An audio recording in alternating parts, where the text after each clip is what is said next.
Olá, pessoas! Eu sou Natasha Henneman, este é o Redemoinhando, sejam bem-vindos. E hoje eu vim mostrar para vocês as leituras que eu finalizei no mês de outubro de 2022.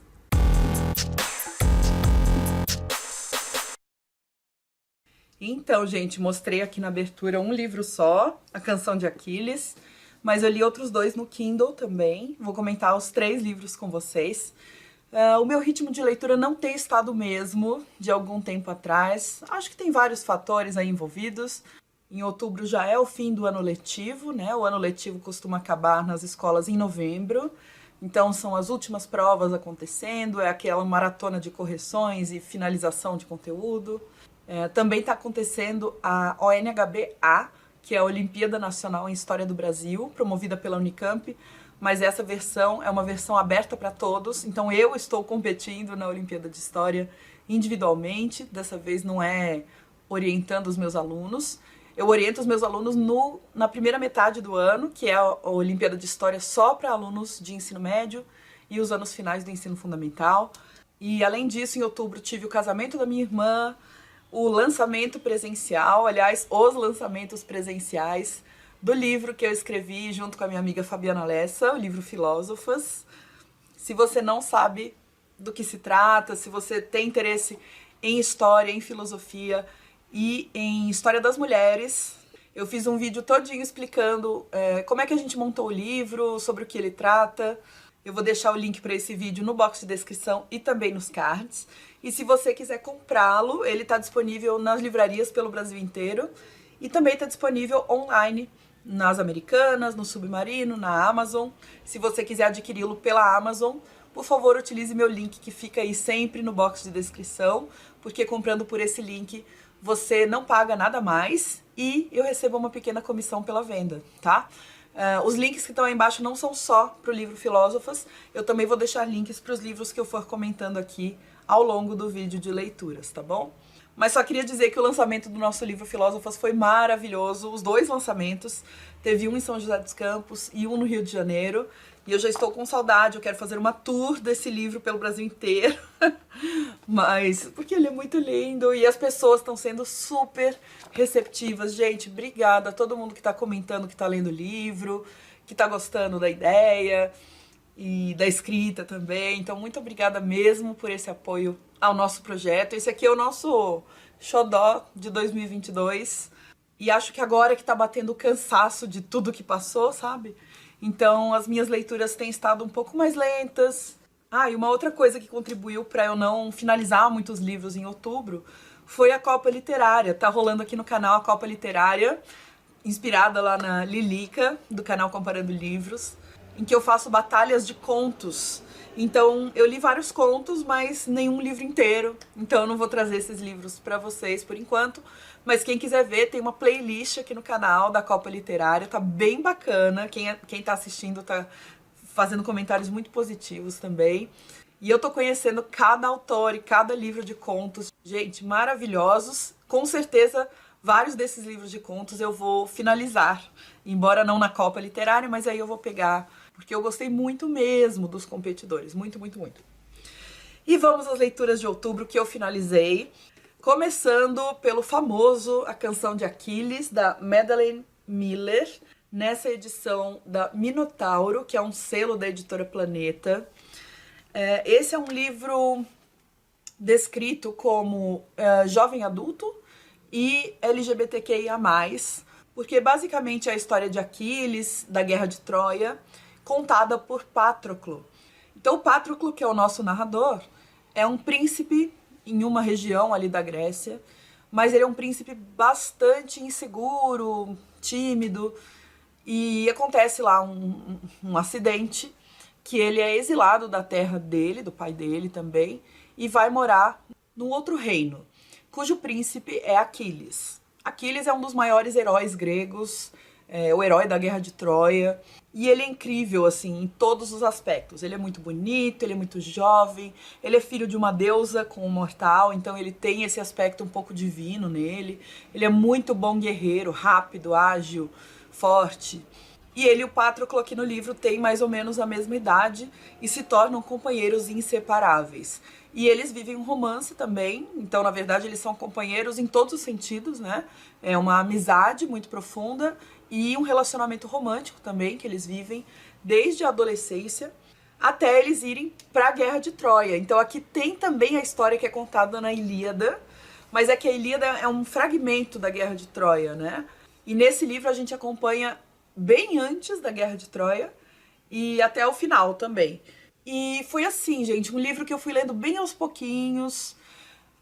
Geralmente antes de dormir eu pegava um pouquinho para ler. Por isso que ele demorou, acho que eu demorei uns 2 meses para lê-lo, mas muito por causa desse meu ritmo que tá um pouco mais lento, porque a linguagem é bem agradável, simples de ler, a história também é bacana, mas eu vou dizer que quando chega, assim, depois da metade pra frente, quando vai pra Guerra de Troia mesmo, aí é que pra mim fisgou de verdade. Eu dei uma acelerada ali no final do livro, porque eu acabei de ler a Ilíada, eu li a Ilíada recentemente, se eu não me engano foi em julho, agosto desse ano, de 2022. Então eu tô com a história muito fresca na cabeça e eu adorei a maneira que a Madeline Miller reinterpretou a história da Ilíada, contando de um jeito que a gente está mais acostumado na contemporaneidade. Porque a Ilíada é um poema, ela é contada não como se fosse um romance, né? Então é um épico de um ponto de vista diferente, não aborda muito os aspectos psicológicos, e aqui ela já está escrevendo para um público do século XXI. Então a gente sabe o que está se passando nos pensamentos do Aquiles, do Patroclo, de todo mundo ali em volta, para além dessa virtude guerreira, que é o que a Ilíada exalta. Então eu achei um livro muito legal em termos de complemento da Ilíada. Claro, tem outra linguagem, tem outra pegada, tá bom? Quem gosta muito da Ilíada com certeza vai achar que algumas falhas, coisas incompletas, coisas inclusive que conflitam com o que a Ilíada conta. Mas de uma forma geral, eu achei bem bacana a proposta, gostei da leitura. Queria agradecer o Pedoro, meu amigo, que me deu de presente esse livro. E que foi um livro muito agradável de ler nesse momento assim que eu tô vivendo bem conturbado, muito cheio de coisas. O livro foi um descanso para minha cabeça, então gostei muito. Eu li também o livro Passarinha, da autora Catherine Erskine, pela editora Valentina, e a tradução é da Heloísa Leal. Passarinha foi o livro do piquenique literário do mês de outubro, que teria que ser um livro narrado ou protagonizado por uma criança, e o mais votado foi esse, Passarinha, que aliás foi um livro muito famoso e muito comentado aqui no BookTube por algum tempo, alguns anos atrás. E eu não tinha lido ainda. Achei muito interessante a proposta, gostei. O livro é narrado por uma menina de 11 anos chamada Caitlin, que mora com seu pai e até pouco tempo morava também com seu irmão mais velho. A mãe da família tinha morrido. Há pouquíssimo tempo a gente descobre que o irmão da Caitlin também faleceu, mas ele foi assassinado. Ele morreu num tiroteio numa escola. O nome desse irmão mais velho dela é Devon. E a Caitlin, ela está no espectro autista. E ela tem uma dificuldade social ali de entender um pouco os sentimentos e a expressão dos sentimentos das pessoas. Ela mesma tem um pouco de dificuldade de expressar os seus próprios, de um modo que as pessoas entendam. O livro começa quando o Devon já morreu e a Caitlin tá buscando um certo apoio na psicóloga da escola, na orientadora que tá ali na escola dela. E a orientadora tá explicando para ela um pouco do processo de luto, tentando fornecer para ela algumas ferramentas para ela lidar com isso. Por exemplo, fazer amizades, a orientadora acha que é uma boa, mas para fazer amizades a orientadora tem que dar umas dicas para Caitlin, porque a Caitlin não sente muita falta de ter amizades. Mas a amizade que ela vai arranjar a partir disso vai ajudá-la nesse processo de digerir a morte do irmão, que foi uma morte extremamente violenta, inesperada. E o irmão era para ela um apoio. Ele fazia essa ponte entre a Caitlin e o pai, entre a Caitlin e o mundo de uma forma geral. Ele explicava muita coisa para Caitlin. Então é um livro que fala muito sobre luto, que é um tema que eu gosto. Eu gostei bastante da maneira como a Caitlin, a personagem principal, é a protagonista. Então ela é uma menina, é uma criança que está no espectro autista e ela é a protagonista da história.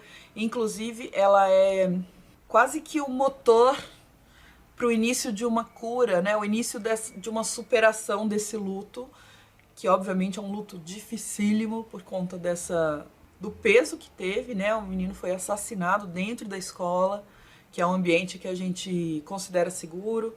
E o pai da Caitlin entra num luto muito, muito, muito profundo e muito diferente do dela. Então ela quer de alguma forma ajudar o pai dela, mas não sabe muito bem como, e a história vai se desenrolando nisso. É um livro bem curtinho, simples na escrita, mas é um livro bonito. A narradora vai direto ao ponto em tudo. E eu achei bem bonito esse arco da personagem. É um arco emocionante de acompanhar, porque ela realmente tem um crescimento pessoal ali, ela adquire habilidades novas, mas sem ser de um jeito forçado. Então é um livro que, apesar de tratar de temas pesados, esse do luto, do assassinato, mas ele traz de uma forma muito leve. Então é um livro que eu recomendo se você gosta desse tipo de temática, ou de narradores crianças. É uma personagem interessante. E o terceiro livro que eu finalizei em outubro foi Por Quem as Panelas Batem, do Antônio Prata, publicado pela Companhia das Letras. Eu pedi esse livro na parceria que o canal tem aqui com a Companhia das Letras. Eles disponibilizam alguns títulos que eles estão lançando em formato virtual, e eu pedi o Por Quem as Panelas Batem. Eu gosto bastante do Antônio Prata. Eu amo o livro Nu de Botas dele, em que ele reúne crônicas sobre a infância dele, né? Ele se lembrando de alguns aspectos da infância dele, e eu chorei de rir com esse livro. Eu amei Nu de Botas.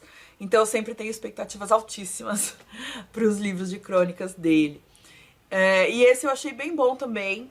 Não é o Nu de Botas, mas nenhum é até agora. Para mim o Nu de Botas é o melhor de todos. O Por Quem as Panelas Batem são crônicas políticas que vão desde 2013 até 2021.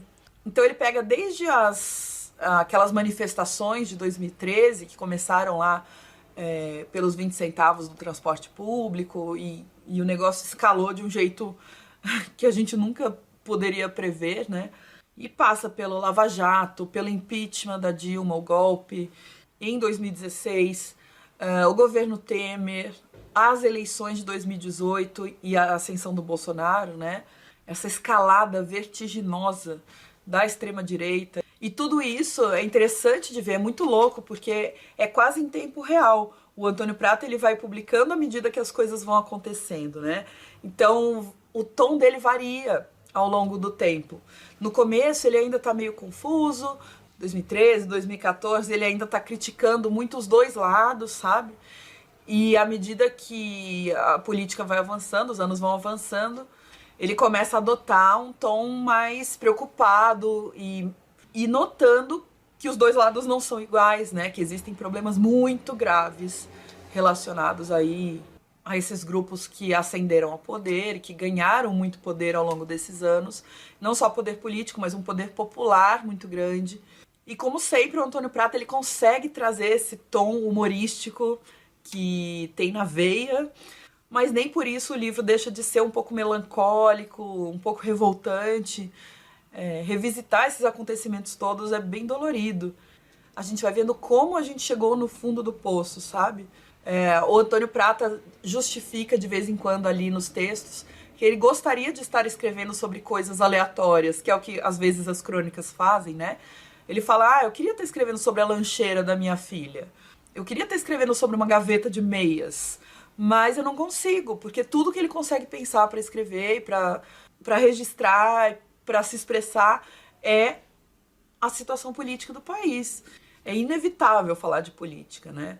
Então, eu acho que no começo do livro ele acaba sendo um pouco escorregadio, um pouco comedido ali nas críticas que ele faz. Ele sempre equilibra, né? Falando, esse lado faz isso, esse lado também faz outra coisa. Mas à medida que as coisas se desenrolam, ele toma um lado muito claramente. O posicionamento dele fica muito fácil da gente entender qual é. E é isso, foi um livro muito bacana, é lançamento da Companhia das Letras. Quem gosta do Antônio Prata, vale a pena, porque ao mesmo tempo ele traz esse lado humorístico, que alivia um pouco o peso que a gente está carregando politicamente aí. Espero que vocês tenham gostado, acho que foram leituras um pouco diferentes das que eu costumo fazer normalmente.